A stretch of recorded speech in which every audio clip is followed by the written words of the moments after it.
Kenya is the majority shareholder in Telkom Kenya.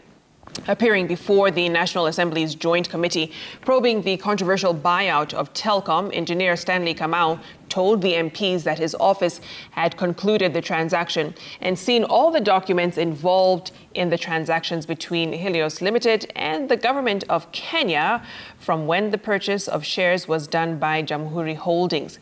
The MPs are now awaiting Treasury Cabinet Secretary Professor Njuguna Ndungu to confirm whether the Treasury has all the documents with regards to the buying of shares from Jamhuri Holdings back to the government of Kenya.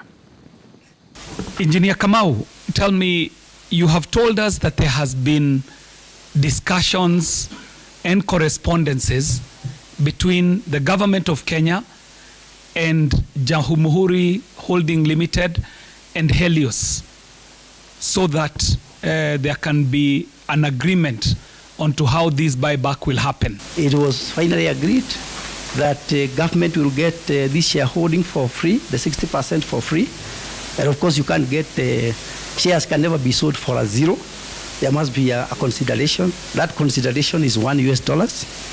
That's that's $1 million that was supposed to $1 that was supposed to be paid for the 6%. That is free.